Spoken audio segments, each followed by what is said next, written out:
Okay. Hello, everyone. In shul and outside.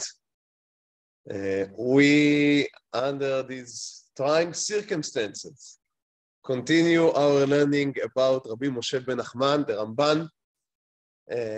As the Hebrew title, I think, rings better, Mechaber Ben Olamot. I was not sure. Maybe Connector of Words would have been the best title. I tried first a bridge between two words. That was too cumbersome. Then I went to a bridger between words, but I'm not sure there is such a word. So I made it up. So maybe, anyhow. So last week, we spoke about the early years of Rabbi Moshe Ben Nachman. We spoke about the historical background, the general and the more specific Jewish background of his life. And then we went into the first works that he had authored. And these are the books of defense, his books of polemics, defending the Spanish tradition against the attacks from the East, from France. And that's basically what we did last week. We began to speak about his very active and main role in the Pulmusa Rambam, in the fight over the acceptance of Rambam, of Maimonides, especially the acceptance of the Moreh Nevuchim. So we are now skipping.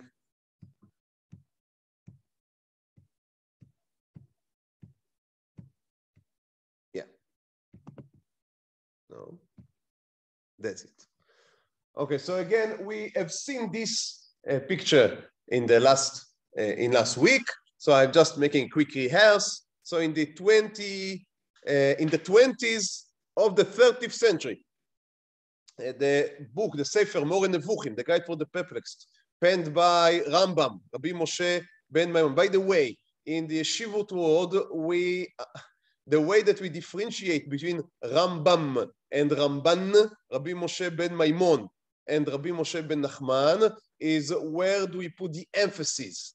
So when we speak about Rabbi Moshe Ben Maimon, Rambam, the emphasis is on the first syllable, Rambam. When we speak about Rabbi Moshe Ben Nachman, the later, then the emphasis is on the last syllable. So we say Ramban. Okay, that's just, it's nothing scientific. It's just the way that we walk in order to help us understand each other. So again, so the Sefer of Rambam, the Moreh Nevuchim, the Guide for the Perplexed, is most philosophical works, is being translated and is being cycled throughout the Jewish world, and especially it has a very interesting reception, we may say, in Spain and in Provence. Now, many accept the Moreh Nevuchim open-handedly. They are very happy to learn about the Moreh Nevuchim. They are very happy to see that someone is approaching the conflict between philosophy on one hand and revelation, meaning the Tanakh, on the other, and how do we bridge between them, because both are teaching truth. And there is the doctrine of one truth. We spoke about that when we spoke about Rabbi Moshe Ben Maimon, about Rambam. So they are holding the position that the truth is one, which is basically a very easy position to understand. And if the truth is one, and philosophy can prove its truths, and on the other hand, what God had revealed to us also is supposed to be truth, then there is an urgent need to reconcile these truths. And that is what Rambam is setting to do on the Moreh Nevuchim. So the book is being accepted very happily. Many, it seems, also continue and maybe take some of Rambam's idea to new areas that maybe, or maybe not, Rambam did not intend them to be taken. Now, it's very difficult to know because Rambam is, the Moreh Nevuchim is full of hints to secrets that Rambam is not going to teach you explicitly. Now, when someone writes a book, and in the book writes there are many secrets he's not going to teach you, but if you'd learn very carefully and analyze what he does write, you'd be able to discern them. So he's opening himself, he's exposing himself basically to almost any interpretation, because everyone can learn the book to his liking and invent who knows what ideas based on what he read or thinks that he read in the Sefer, and then you'd claim, yes, that's what Rambam wrote. So that's a problematic approach that Rambam had took, and many, as it had happened, it seems that in Spain and in Provence, many had went through this path, or some would say maybe had gone down this rabbit hole of thinking they understood Rambam and then extrapolating from Rambam's ideas into very far-reaching claims and arguments. For example, Rambam had seen some of the stories of Sefer Bereshit and others in the Tanakh as visions of prophecy. Visions of prophecy. So for example, for Rambam, the whole story with the three angels coming to Avraham Avinu and maybe also Sodom being overturned, the whole thing is a vision of prophecy by Avraham Avinu. That's why the parsha begins with the words, Vayera Hashem el Avram. God had revealed himself to Avraham, and it didn't happen in the real world. Okay, that's what Rambam writes. And then Rambam says, and from here you'd learn about other things. What are these other things? So for example, can you say that the whole story of Gan Eden is only a prophecy, a vision of sort of Avraham Avinu, or maybe of Moshe Rabbeinu, or maybe, so did it really happen? Now, maybe you can somehow accept that the story of Gan Eden didn't really happen because what is really important is the message. Fine. What if someone will tell you, or maybe someone would even give a sermon in Shul, saying that the whole story of Avraham and Sarah is only an allegory for Avram is an allegory for the spirit, and Sarah is an allegory for the matter. I am not sure why that was chosen as the allegories, but anyhow, it seems that that was a sermon that was given in Spain somewhere in the beginning of the 20s, as I said, of the 30th century, and the rabbi, I don't know if it was a rabbi, but the person giving the ceremony was relying on the Moreh Nevuchim. Now, that was not only one incident, but that was an incident that it seems rang many alarm bells. And there maybe were also people that began to speak about the mitzvot as allegories. So that is only the next convenient step. Now, obviously, that is very far from Rambam. Rambam dedicated much of his life for writing the halachot. If he would have thought that the whole thing is on stories for bedtime, then he would not have dedicated such large segment of his life to codifying the laws of Torah. So obviously that's very far away from Rambam. But again, the ideas sometimes that are being presented in the Moreh Nevuchim are so radical that if you do not have check and balances in place that Rambam maybe had, but who knows if every reader would have, then that may become a very dangerous book. And so some students, some Rabbanim in Provence, namely Rabbi Shlomo Minahar and two of his students, Rabbeinu David and especially Rabbeinu Yonah. Rabbeinu Yonah, as we remember, is a very close relative of Rabbi Moshe Ben Nachman. The mothers of Rabbeinu Yonah and the Ramban are sisters. So they have a shared grandfather.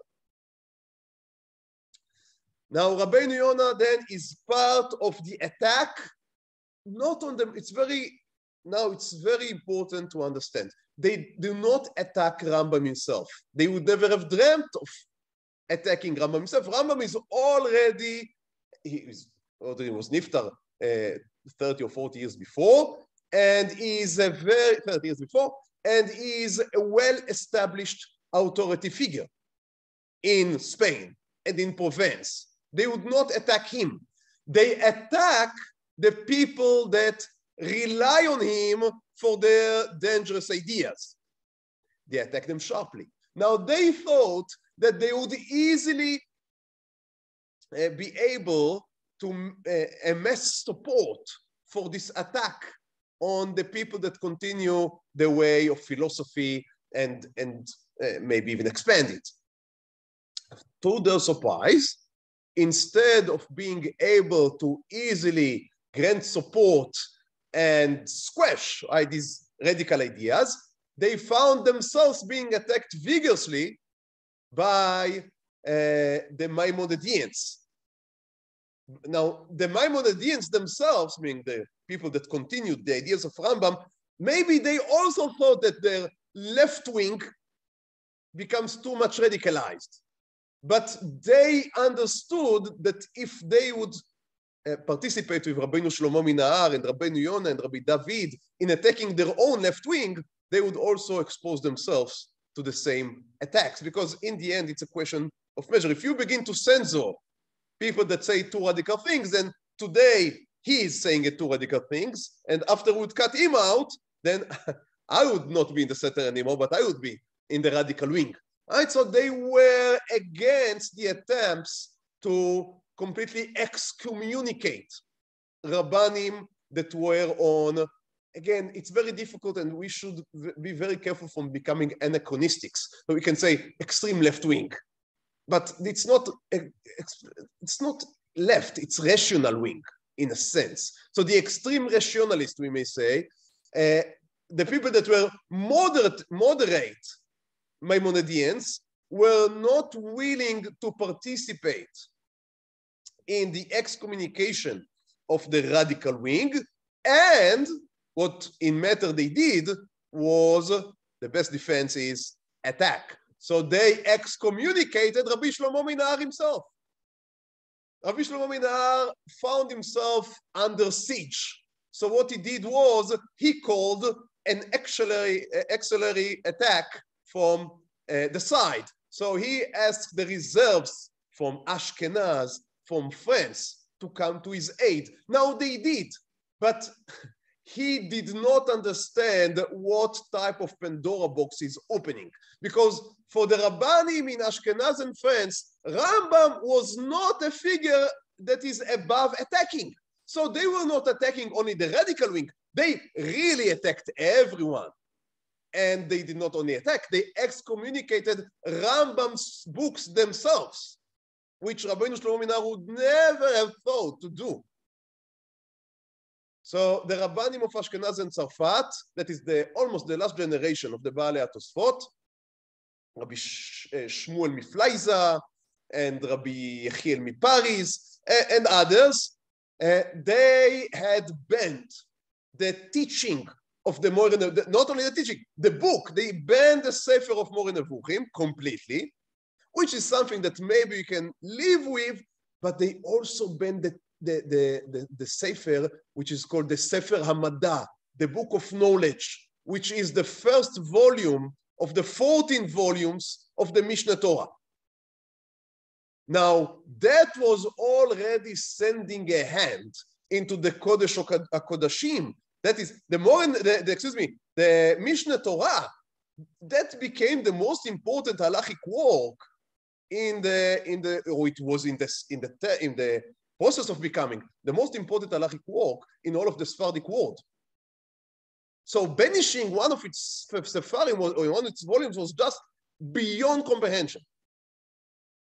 And Rabbeinu Shlomo Minahar, because he summoned the French attack, was not able to differentiate himself now. So he was now understood as attacking Rambam himself. And from there on, it just went in a spiral down. As that's why the arrow that I drawn here is an arrow down, because it went crashing down, excommunications from all sides. They were not able to speak with each other, attacks, giving names to the police, meaning to the Goyishe police, and it seems to have culminated in the burning of the Rambam books by the Christian church in Paris in 1240. Excuse me, in 1230. In 1240, it was the Talmud that was banned. In 1230, these were the Maimonidean books, which everyone understood was already a step beyond the line. Now, there was almost no one in the Jewish world that was able to communicate with both camps. Because if you were an accepted and esteemed rabbi in the Maimonidean world, then you was, again, a radical by the more traditional rabbanim. If you're a traditional rabbi, then you were, I don't know, a dummy head by the Maimonideans. So they were not able to find anyone that would be authoritative to both sides. There was only one man in the Jewish world that was able to serve as a bridge, and that was acknowledged by everyone as both a person of great Torah scholarship and also a person of extremely strong traditions in his emunah, the Zirat Shamayim, in his fear of God, and that was obviously our hero, Rabbi Moshe Ben Nachman, the Ramban, who is being asked by his relative, Rabbeinu Yonah, and maybe by others, to come in and try to make peace between the sides. And here the personality of Ramban really shines. He begins to send letters everywhere. And in these letters, his main goal is to reduce the volume of the fire. That's his main goal. Also, we can find in them some traces of his personal opinions. It's not that he is opinionless. He has his own opinions. He holds according to his own understandings. But first he says, we need to be able to sit together, not to excommunicate each other, which is a welcoming message, I guess, in all generations, but one that somehow it's very difficult to achieve, very difficult to achieve. So Ramban sends, as I said, a few letters. In one spot, because Ramban had put his, I guess, put into the water, he had found himself also under attack. And that was, he was a cultural damage. What happened was that, as I said, Rabbeinu Yonah, his nephew, was his cousin, right? He was, as I said, the shirt, his cousin. So, as I said, he was a very, Rabbeinu Yonah was a part of the attack on Rambam, or people that continued the way of Rambam. And I have to say that the Maimonideans, while being rational, and you thought that they would be like more of a gentle people, their attacks were extremely personal, and very severe. And one of the lines that they took when they wanted to personally I would say, discard almost Rabbeinu Yonah. So they had found that about 3 or 4 generations earlier, there was some problem that we do not know the exact details of, but there was some problem with the marriage of one of the forefathers of Rabbeinu Yonah.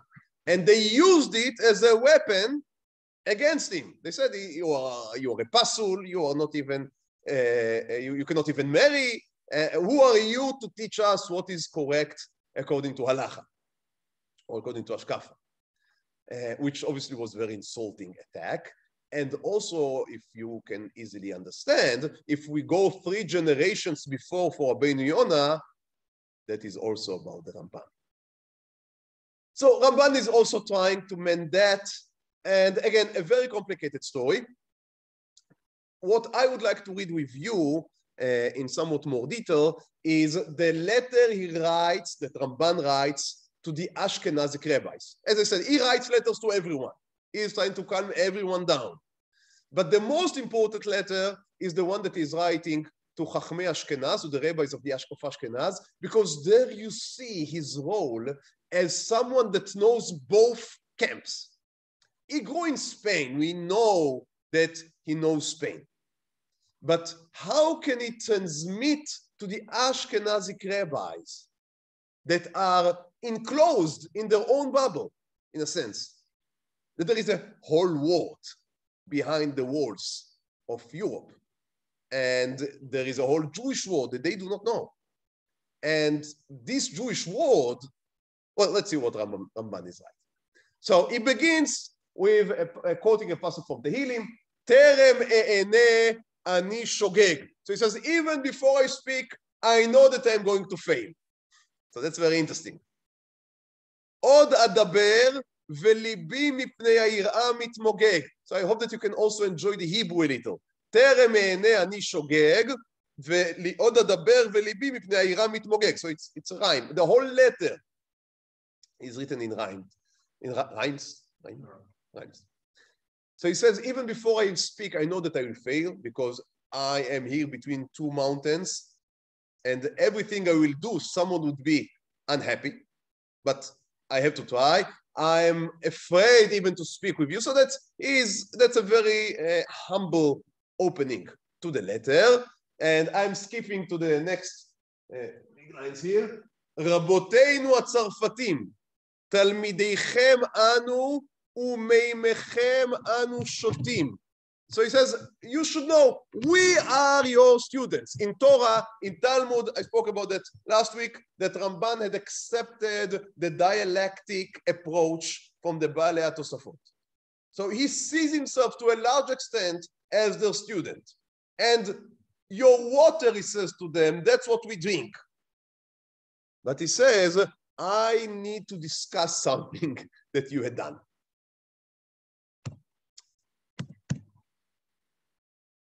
And here it's important.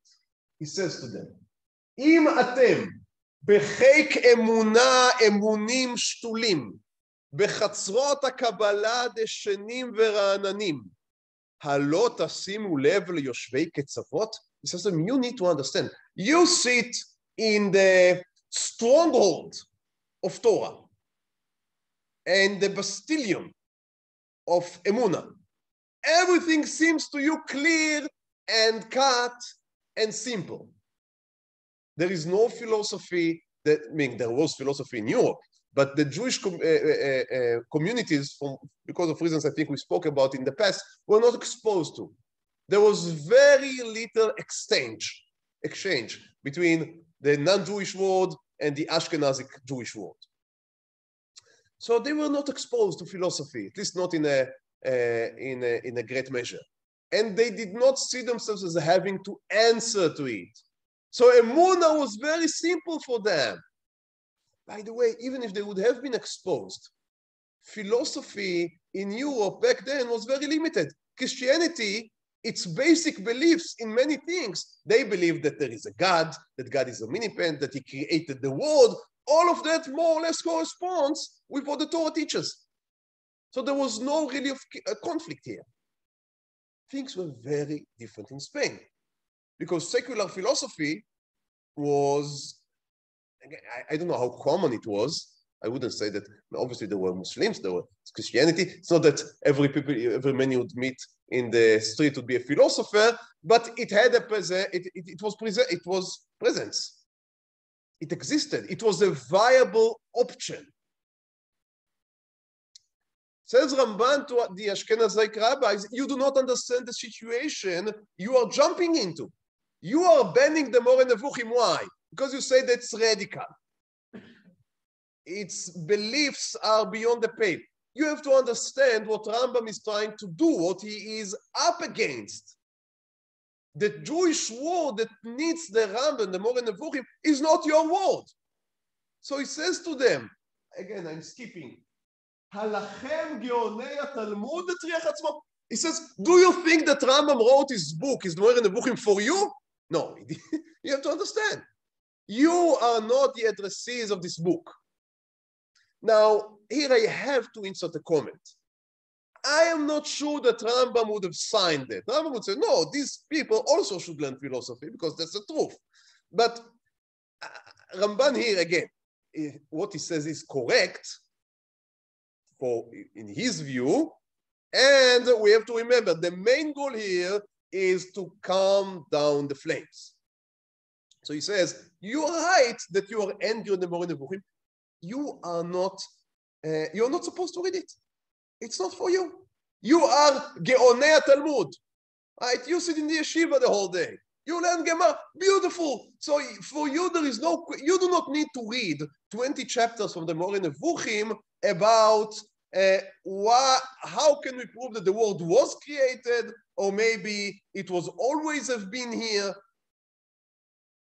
For you, it's enough that it says in the first pasuk on Bereshit, you have learned in kindergarten, Bereshit bara Elokim et hashamayim ve'et haaretz, and that's it. So beautiful. That's not a question for you. But for other people in other parts of the world, if you would not be able to give them any substantial answer to the question, how can we say that the world was created when we look at the world and it seems there is some law of conservation of matter? Right? So it seems that the world is always the same. Things do not pop up and things do not go out. So the whole theory of creation seems to be unscientific. Now, it may be that for us, sitting in the 21st century, this creation does seem to be scientific because there is such a theory like the Big Bang.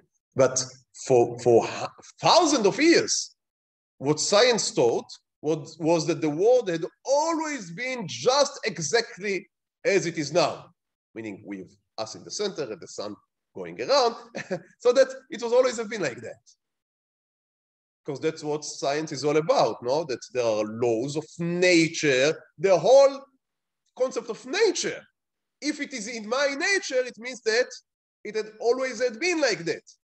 That is the concept of nature, right?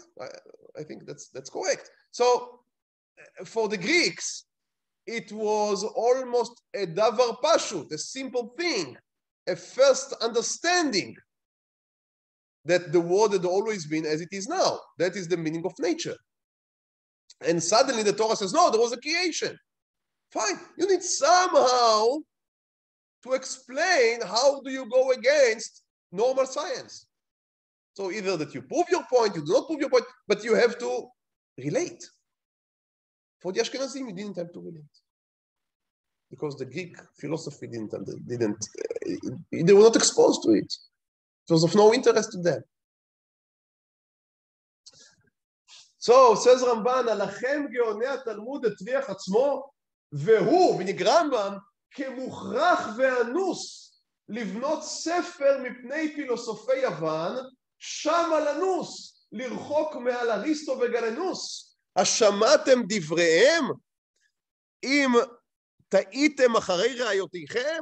לא עליכם רבותינו. So says Rambam is speaking with people that read Galenos. I don't know what the English word is for Galenos. Galenos. Aristo is obviously Aristotle. So he speaks to people that read Aristotle, and now they are confused. So he's building a path for them in Emunah. It's not for you. Lo alechem rabotenu. So it's not up to you to judge it.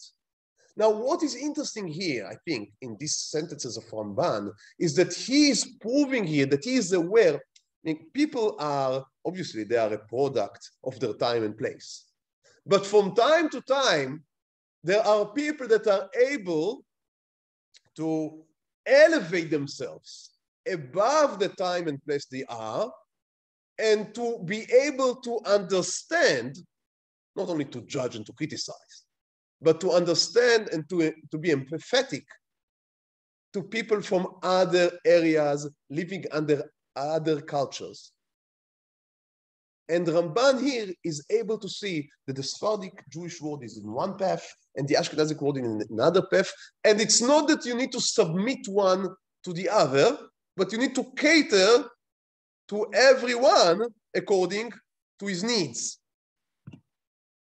So in the end, he gives them a practical proposition. He says, I understand that you cannot just sit idle and let the Moreh Nevuchim cycle and maybe make damage to the faith, to the Jewish faith. So he says, you know what?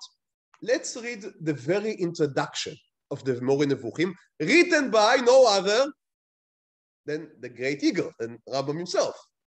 And what does Rambam write in his Akdama, in his introduction? Rambam is saying everyone reading this book first must take an oath that he would not publish his understandings of the Sefer that go beyond accepted beliefs. It's a very interesting thing. Rambam obviously knew that his Sefer may be misused or abused. So in the introduction, he says, you, the reader, is today would say conditions of use. You need to sign that before you begin. Click here. And Rambam says, what do you agree? What are the conditions? The agreement between us, says Rambam, before you begin to read, is that you are not allowed to publish your own explanations. So even the Maimonideans have to admit that while they are allowed to read to themselves, they are not allowed to give sermons in shul that go beyond what is explicitly written in the Moreh Nevuchim. So you see how he's trying to appease both camps. He would not ban the Moreh Nevuchim. Obviously, he would not ban the Sefer Hamada, but not even the Moreh Nevuchim. But on the other hand, he would remove the danger, and not only the danger, he would remove the chikuch. How do you say chikuch? Friction. Yeah, what is the frictioning element? Not that there is someone sitting in some room reading the Moreh Nevuchim. The problem is that there are rabbis, or again, I'm not sure even if there were rabbis or they were like wandering Magidim, sermon givers, that they would, you would invite someone to shul, and then you would stand up and say that the mitzvot are only allegories, and there was no Avraham Avinu, or these type of things, and then you would say, and that is according to the Rambam. So this was what creating friction. This was what you had to stop. And Ramban says there's no problem, because Rambam himself didn't want that to happen, and the Maimonideans would accept that. So all we need to do is go back to the basics, go back to the elements. And that is that you are allowed to read the Moreh Nevuchim, you are not allowed to publish your own ideas and understanding based upon it. And Ba Letzion Goel, right? And there would be Shalom al Israel. And he finished by, let's say, prayer. He says, תהיה הסכמת כולכם עמו הסכמה אחת. He says, we can all sit together and agree. He says, he was he was connected, he was in letter exchange with Rabbi Avraham ben Rambam, the son of Rambam. He says, I can also, even the son of the Rambam can accept that, because again, that is what is written in the Rambam's introduction.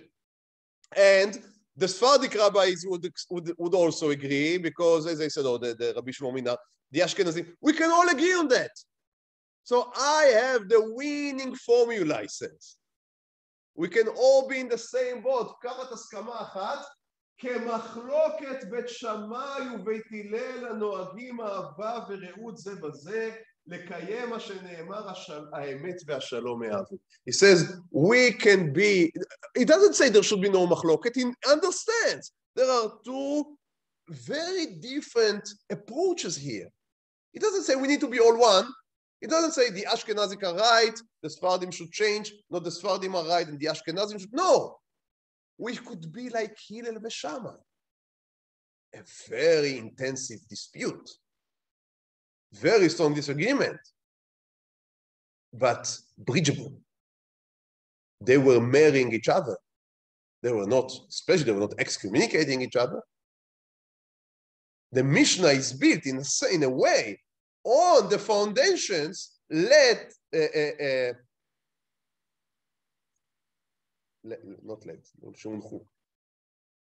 foundations put by Hillel and Shammai.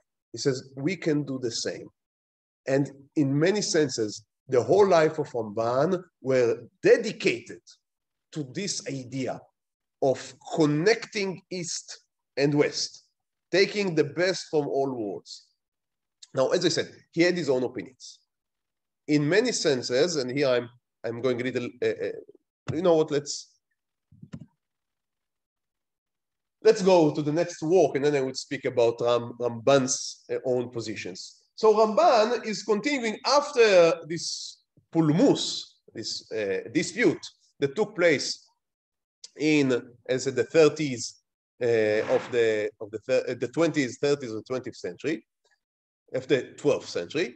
Ramban continues to write his next work. His next work is Perush HaRamban LaTorah, and maybe his most famous work.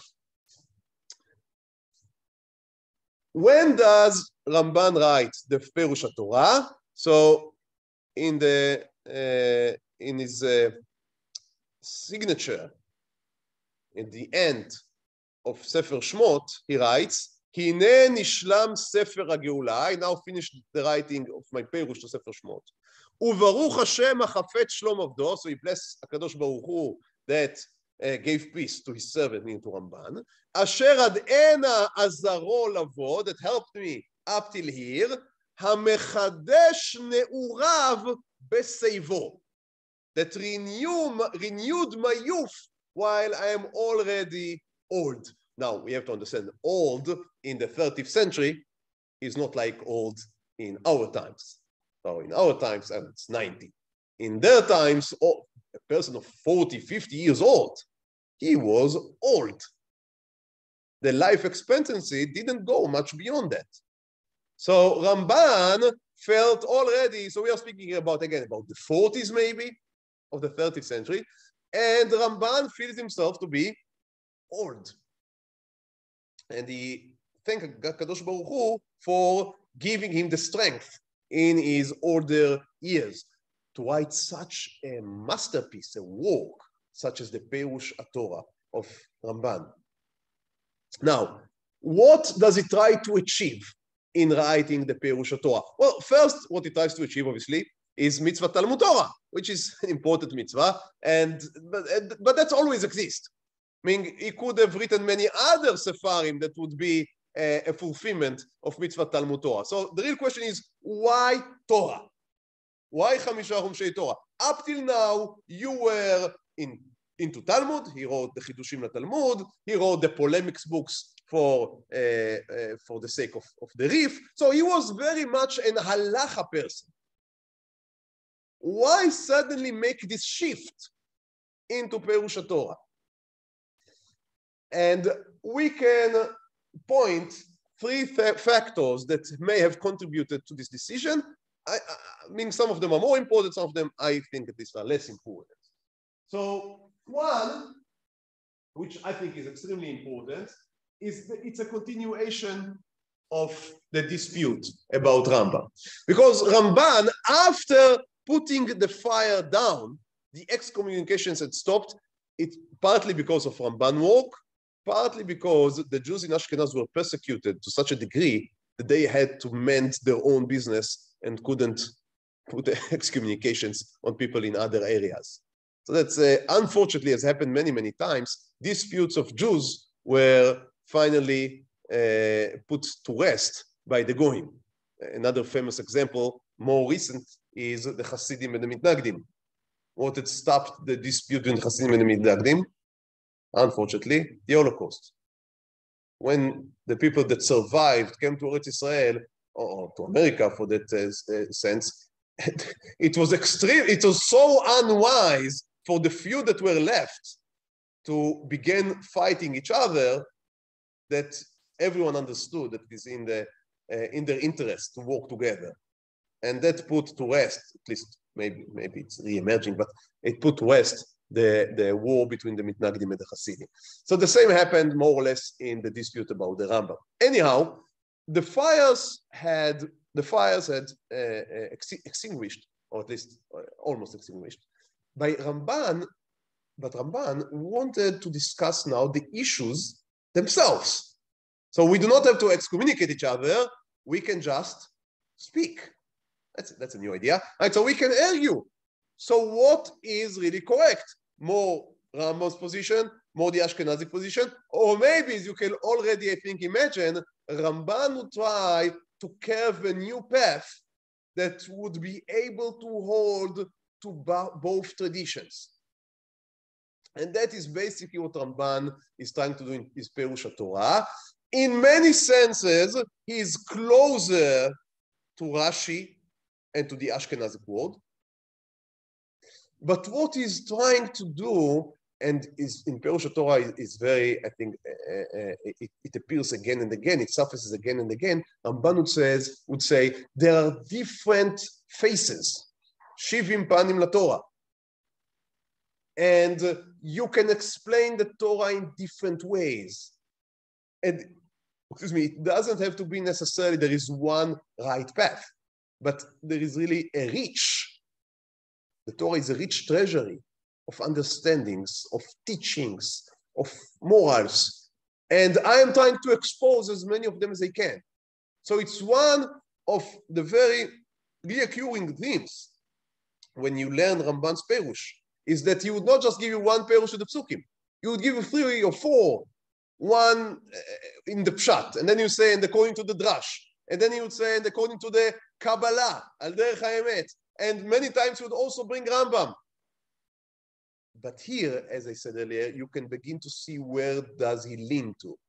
He does lean to the Ashkenazic position. Usually, when the Rambam would be brought into the Perush HaTorah, it would be in order to disagree with him. So that's important. But on the other hand, and here something that happens many times when you have reactions. Ramban does not agree with the Rambam's position. But nonetheless, Rambam position, we may say, is made out of 2 things, 2 elements. One is that Rambam thinks in theological sense, in a philosophical, analytic sense, analytic way. B, he has certain specific positions that he had arrived to while thinking in this analytic mode. Now, Ramban many times rejects the specific position that Rambam held, but he had no other way but to do so, to reject them while using the theological or the analytical or the philosophical mode of thinking. And so Rambam, while many times holding to the Ashkenazic positions, the traditional positions, because he formulates this position in an analytical manner, he is also very much influenced in a hidden way by Rambam. Some of you may recall that a very similar thing happened when Ramban defended the halachic position of the Rif against the Ashkenazic modes of thinking while adapting. So he rejected the Ashkenazic halachic positions, but accepted their modus operandi. They accepted their way of thought. So the same happens here. And in this way, Ramban, again, he is bringing close these 2 ways, the Ashkenazic and we may say the Sephardic or the rational, the Maimonidean one. So that's one very important reason for writing his Perush HaTorah, because here he achieves something. If he wants to speak about theology, if he wants to speak about philosophy, if he wants to speak about faith and Emunah, he cannot do it through the Talmud. He should do it through our basic Sefer of Emunah, which is obviously the Chamisha Chumshei Torah. So that's why he writes his Perush on Chamisha Chumshei Torah. So that's one, maybe the main reason.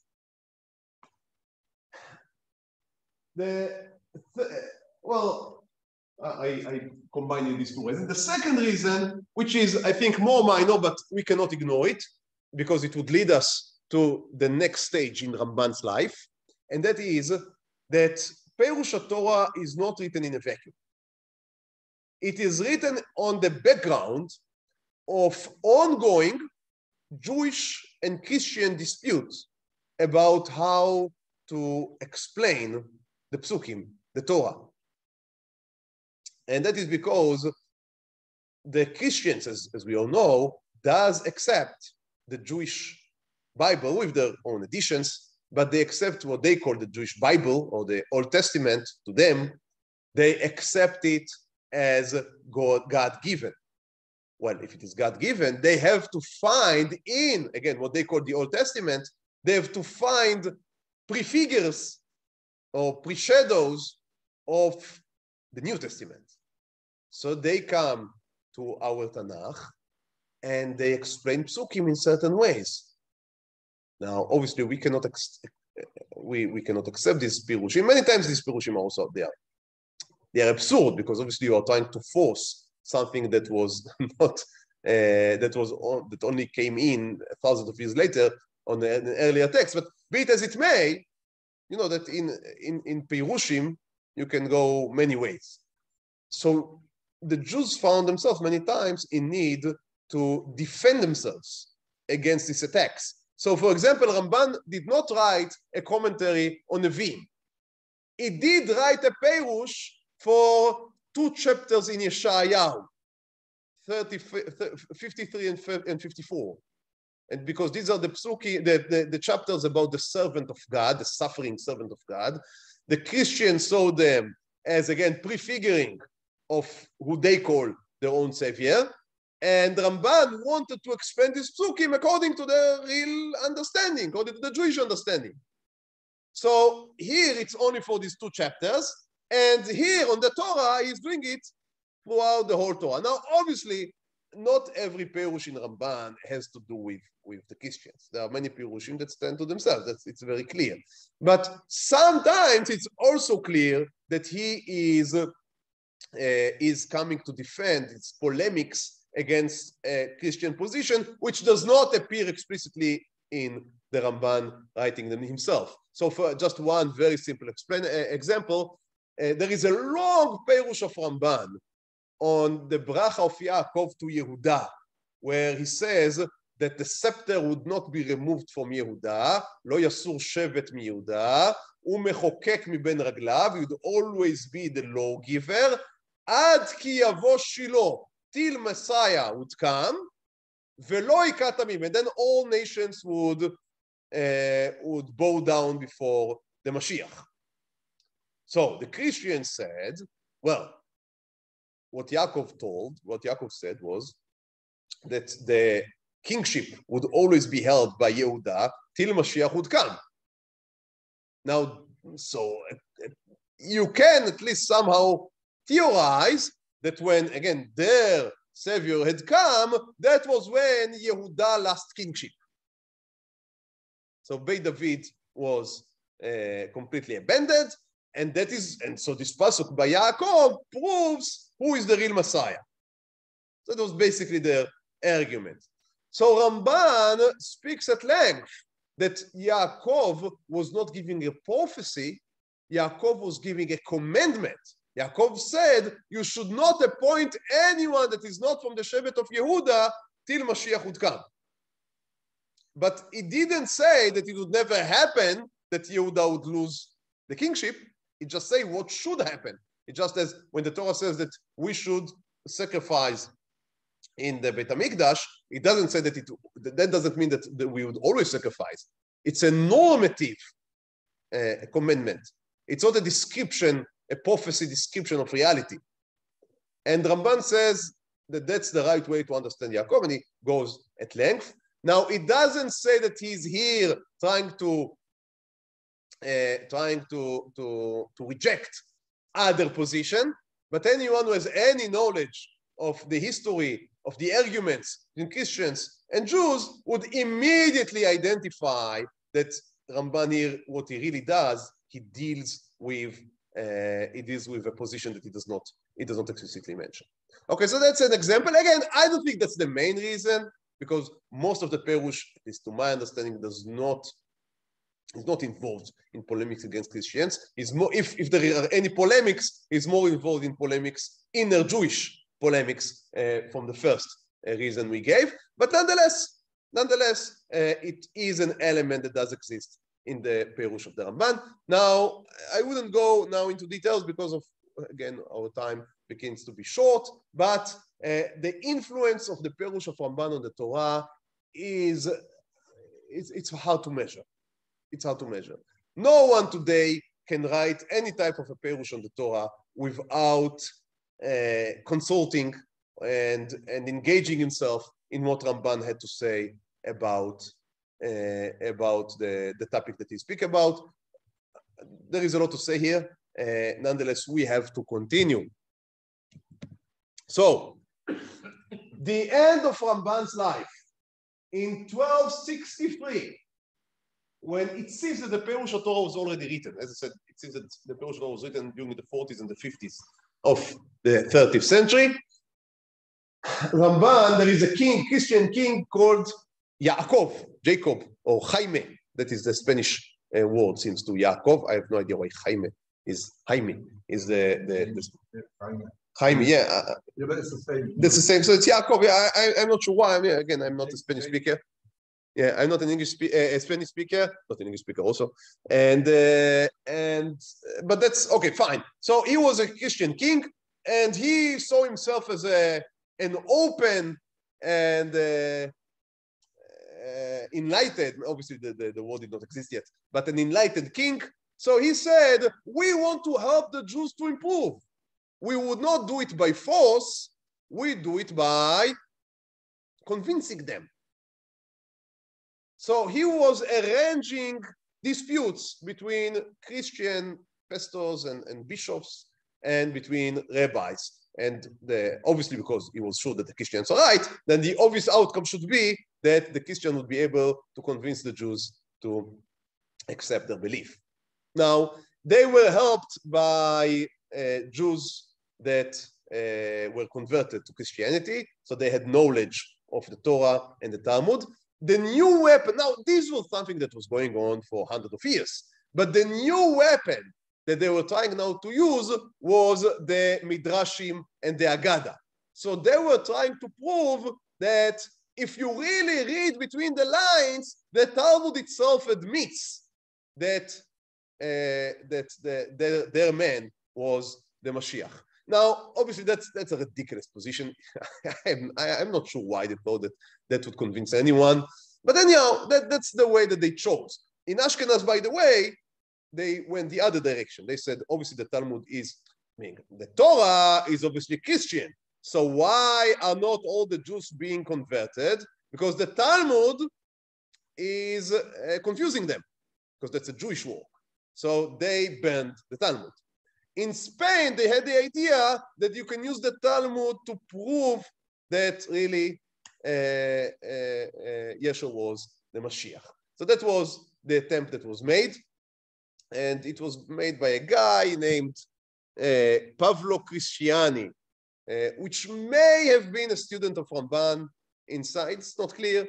Anyhow, he had some knowledge in Talmud. Obviously, his problem was that he tried to prove proofs about the Talmud, which were ridiculous to begin with, but he was against one of the greatest scholars of Talmud of all generations. So that was a position that was no way that he was going to win. Ramban didn't want the dispute because obviously it can only mean trouble. What good can do to the Jews to have such a dispute against the Christians? We have to remember, this is a Christian country. Nothing good can come out of that. But he was forced by the king. Now, there were rules. Ramban was allowed to say whatever he wanted. That was the condition he made. If he said to the king, if you want me really to be able to participate. So in the beginning, the king accepted the condition, but then Ramban did not only defend Yahadut, he also began to attack Christianity. That was too much for the church. So they came to the king. They said, you are allowing blasphemy in your court. So the king said, you are right. Halachically, I'm not allowed. He said to Ramban, I'm sorry. Halachically, I'm not allowed to let you speak your heart. So you are only allowed to answer and not to attack. Okay, fine. Now, the dispute continued for a few days. And somewhere in the middle, now again, I think that the church position was just intended, whatever you think about Christianity and Judaism to begin with, to try and say that the Talmud itself can be a proof to the Christian position it's outlandish. So their position was untenable at best. And they understood that somewhere in the fourth day of the dispute, and the church said, okay, now we are stopping the dispute because we won.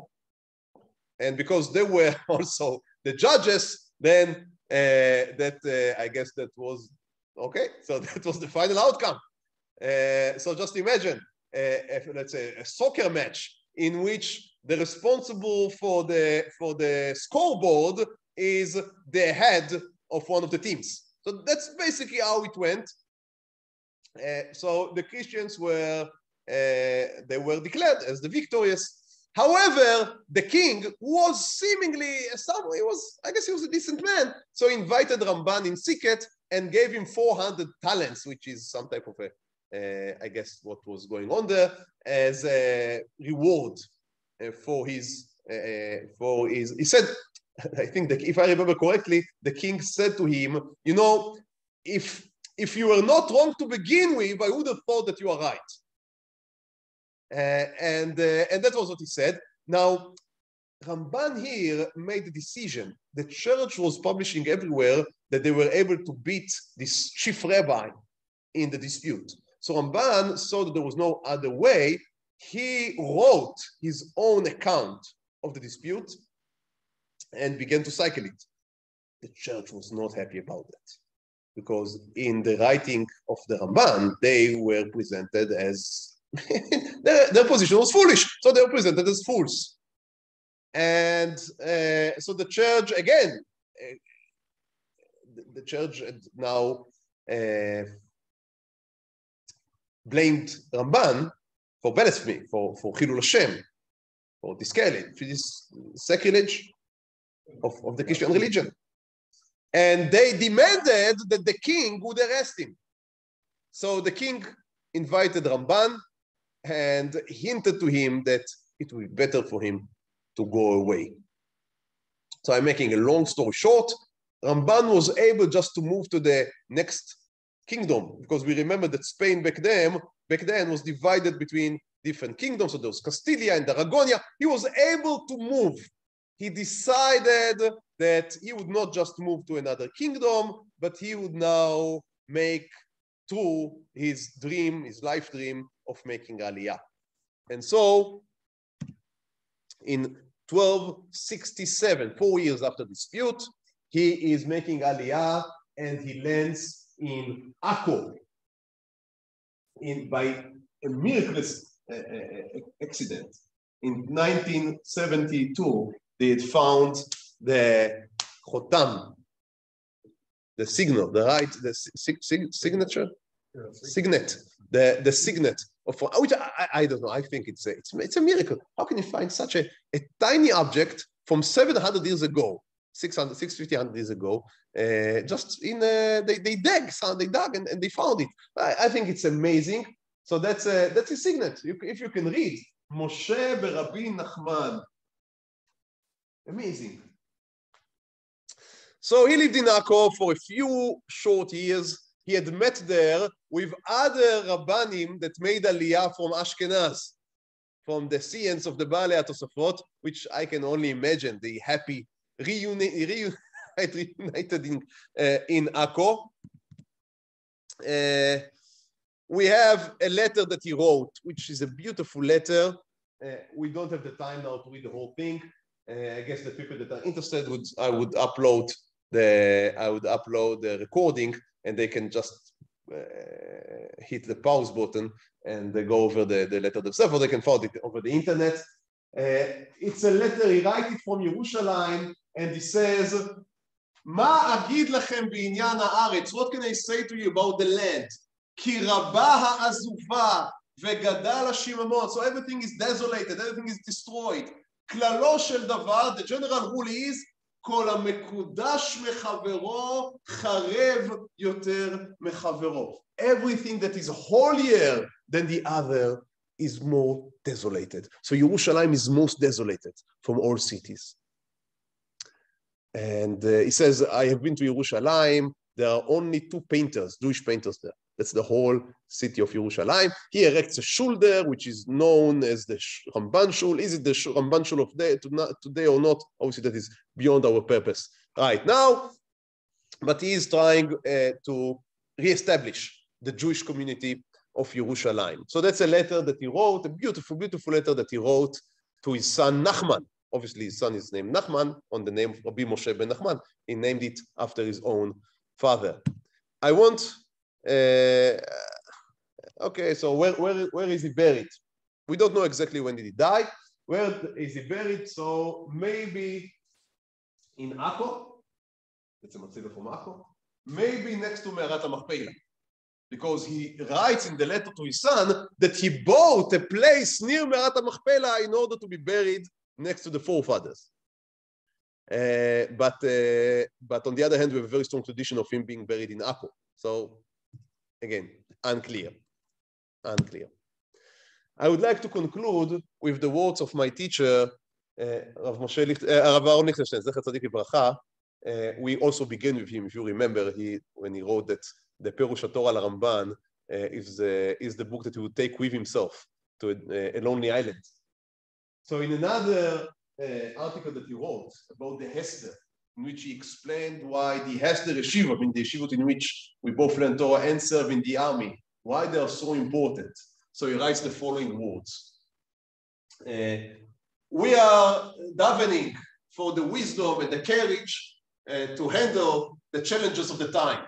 We know the price that we pay when we sacrifice some of the Torah learning for the army service and also are shortening the army service for Torah learning. So there is price in both ways. But we also understand the value, the value we accept, we receive for this price. So we approach our work with responsibility and humility. We are engaged we are motivated by Dveikut B'Torah and by devotion to Knesset Israel. We are trying to do our work looking from a spiritual and historical view. And then he finishes with, Be'omdo bidma'ot al pisgat har hazeitim. So when he stood crying on the Olive Mountain, on the Har HaZeitim, writing this letter, כשהמראה העגום, when the sad sight, של כל המקודש מחברו חרב יותר מחברו. We just read, right, that Ramban wrote that everything, if it's holier, it is more desolated. משתרע לנגד, that's what he sees. מה היה הרמב"ן נותן לעמוד ביחד איתנו? So what would Ramban had given to also be the head of a Hester Yeshiva in which you both learn Torah and build Eretz Israel, which I think is a beautiful way of concluding the biography, the life of Ramban, and we may say the fulfillment, the realization of so many of his dreams, many, many years after his passing. So he's still in many ways with us. Im Yirtzeh Hashem, next week, I hope that we'll be able to learn some of the Torah of Ramban, both from his Perush HaTorah and from other sermons, maybe less known sermons, which I think are extremely interesting. Thank you so much for joining, and we'll see Be'ezrat Hashem next week. Thank you.